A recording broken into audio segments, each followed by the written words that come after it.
going to knock our state down. I can't sit here. This money is not federal money. It is money coming out of our pockets. And the fact that our federal dollars are not our taxpayer dollars, what are we doing throwing our money away at this? It can't stand, it can't work, it's impossible. And for Obama to take $750 billion out of Medicare already, and he announced the other day he's going to cut 2.5% already from our citizens in this, and some are going to be exempt under the Medicare Act. How can we sit here and say that this is legitimate and can work? We've got to learn to stand on this on our own and get out here and try something different. I'm not saying we don't need some kind of health care plan, but this is not it. And luckily our Supreme Court gave these states an option to step away from this. So I hope Mr. President returns this money and doesn't obligate our state to a problem that's going to be a federal problem. And our federal government right now is running amok. We're spending money just wildly on all these unpredictable, unfundable projects that need to be cut. And we've got to figure out a way to balance our budget and get back on our feet. And we are not doing it with this unaffordable CARE Act or anything else. You know, our state's got to learn to stand on it. And another thing I want to know is how can we get up yonder and say the supremacy clause overrides the 10th Amendment or any part of our Constitution, especially the Bill of Rights. The first 10 amendments are our God-given rights, and all other parts of the Constitution are supposed to be in line with the first 10 amendments. And for our state to sit up there and say the supremacy clause overrides that, where our federal government can come in here and enforce everything they want to do on us, is wrong.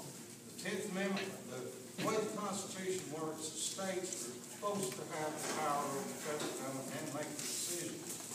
And if we turn over our state sovereignty to the federal government, we're hopeless. Sir, could you give the representatives of the Senate a chance to answer? Thanks. Well, sir, the only thing I can say to you is that you've been talking to the wrong folk because you don't even know who the governor is. The governor is Haslam, not Revson.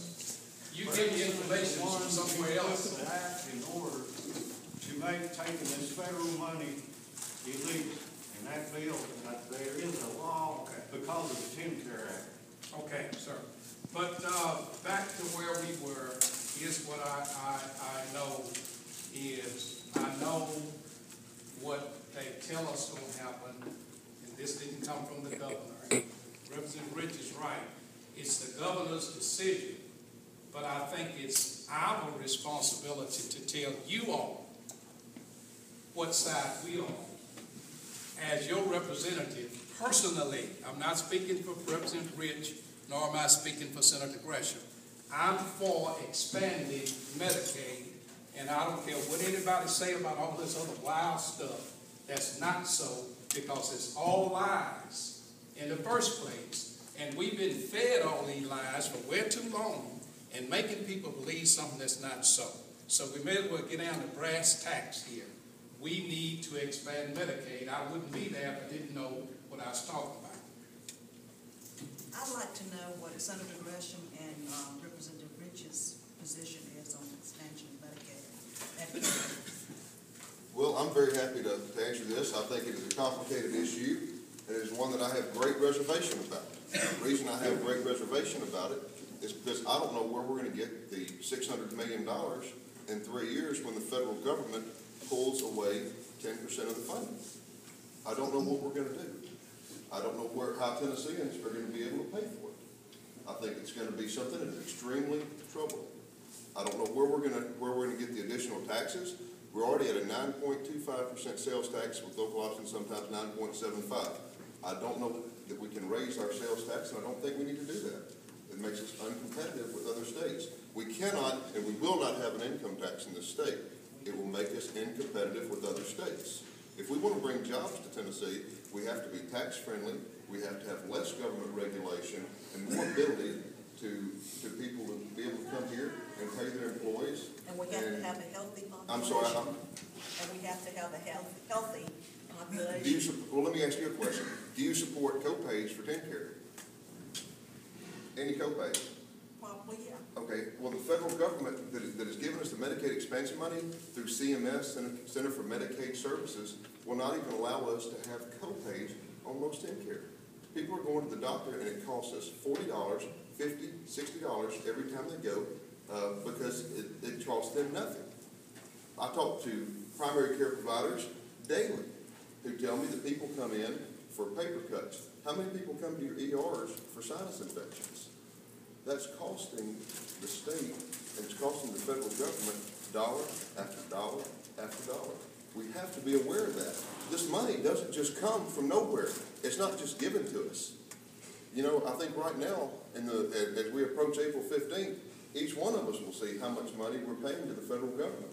That federal money that you're going to Ron Stallings to get him to do your taxes, whomever you may go to get him to do your taxes, you're going to see exactly how much money you're sending to the federal government. And folks, it's going to keep going up. We cannot afford to continue to spend the way that we are spending. It's just, I mean, it's unfortunate.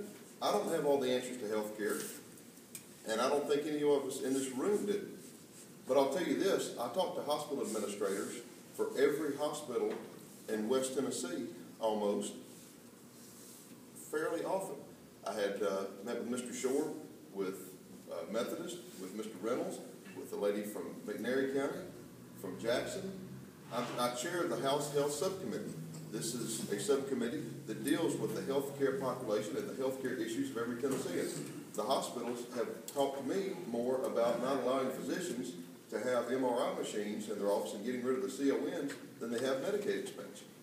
So, Have you talked to Bobby on that? I have. Maybe y'all talk to him. Because see, and that's what's wrong with our government, is right there where we are now. I mean, that's really what's wrong. And everybody's playing the blame game. You know, it's easy to put stuff off on the president. You get folks up on the floor of the House. Tennessee is in good shape financially. We don't have a budget problem. I serve on that committee. We don't have a budget problem. Got a good rainy day fund. Passed the bill the other day to put 10% of the growth in the rainy day fund rather than 5%. So you don't compare Tennessee with the federal government, number one. We in good shape. Our state's not broke. Same person that you say giving you the $600 million figure told us that it would cost less, the 10% in 3 years of Medicaid for us to pay would cost less than what it's going to cost us to do TennCare 3 years from now. So we're getting all kind of figures from different people. And I think it comes from whoever wanted and whoever don't. That's how they pump it. They paint the picture based upon who wanted and who don't. Well, then the governor, in his proposition that he still does not know from the federal government, we haven't identified what's gonna happen. I mean, unknowns are what we're dealing with. Exactly.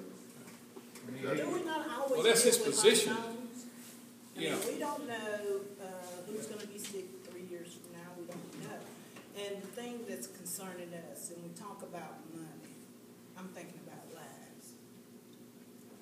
I have a question. If we do Medicare expansion and it's gonna cost us $600 million down the road, what's the difference in that and the cost of losing all of our community hospitals? That is going to be a huge cost that has far-reaching ramifications. So where's the balancing act here? Do we dump all of our community hospitals? Well, We're going to, let's the do it state now. doesn't need to be broke like the federal government, though. I can understand this.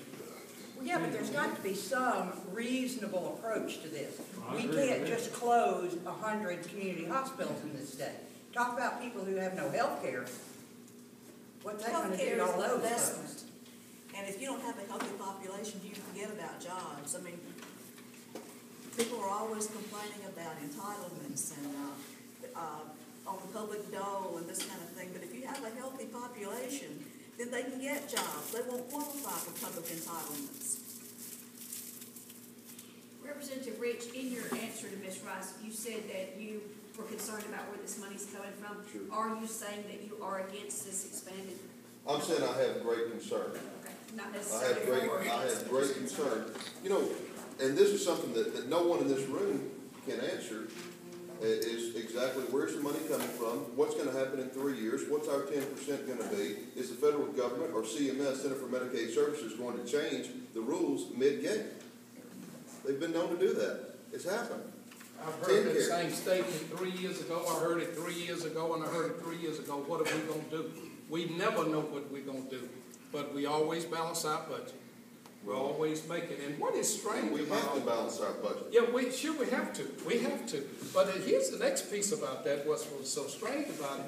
We're sitting here now saying that we don't know what we're gonna do, but we passing a bill to put on the constitutional amendment to make sure we never have a state income tax, which nobody wants. Thank goodness. What nobody wants. But what if we needed it to pull ourselves out? See, none of this is making any sense, folks, now. I mean, we may as well just talk frank, be honest. We can be friends and still talk frank. All this stuff is going on, but at the same time, we passing bills that say we'll never do this. Well, how do we know what we'll never do? We somehow or another, we know we can't take care of health care through this, but we don't. But we do know over here we'll never do that. See, something is wrong with this whole doggone picture. And that's why we have to make policy now to make sure we never have to face a state income tax. But we also have to make policy to make sure that we take care of sick folks, Rich. Well, we have to do take care of sick folks. No, we How don't. many hospitals turn folks away? That's We what- have 10 sir, care we got- that we got to parse it. takes us, the safest of the sick. Let me make a statement. I am not for an income tax in the state of Tennessee, the way our tax structure is today. But let me say this to you folks, you as representatives of the people, you better not hem yourself up into a corner that you can't come out of. Now, I'm sorry, but that's the way it is. That's exactly. Well, we're And if giving, you get yourself in a corner where you can't come out, it's easy to do this change of the Constitution. A lot easier to get it in place than it is to get it out of place. And if you put it in, you'll take 50 years to get it back out. and I hope we never get it back out, but it's up to the people to decide whether Tennessee needs an income tax or not, and they'll have that vote at the next gubernatorial election. I think that gets it back to where it needs to be, where the people. Should we put it up to the people to expand Medicaid then? If that's what we want to do. I'm saying, should we have- do that? It's up to the governor now. I'm fine with the people deciding. Well, it looked like to me, the people in this district won't. Well, That's my point. And that's what's funny. We put some stuff up to the people, but not all stuff up to the I'm people. not saying I want Medicaid, but I do want our, it looks to me like the federal government should have guidelines to say that we're not going to drive to small community hospitals. I also say on the healthcare end of it, a lot of stuff we do that becomes irreversible, like, we've got in Hardin County, we've got food stamps, we've got, food bank comes in here, we have Loaves and Fishes, which I'm a part of, and what we're doing constantly, I've never, in giving out food, I've been involved in that for over 15 years, I've never seen a person that looks skinny coming up to get the food. And the point I'm making is, we're doing stuff that's counterproductive to good health. People talk about we need hospitalization, and we do. We're doing just a lot of things wrong as far as taking health care that we can do that the hospitals don't do. But it's, when you start a program, can you stop it? Can we stop food stamps? You know, are there people out there starving to death in Hardin County? I don't know about it. Maybe they are, but Well, it's honestly, probably I'm pretty involved with 3 different Mistakes programs that on provide, and paper. then the commodities out here, I've been involved in a commodity program and watched hundreds of people filing there on Thursday. And I'm not against this, don't get me wrong, I think it's good, but our programs have gotten so out of kilter for where the people in need, are they really in need, or are we feeding the need, or are we taking care of the greedy? But Well, you know, and I think another thing is we have to understand what is healthy. And you made a statement about food stamp effect. So because a person is overweight doesn't mean that they are healthy. Most of the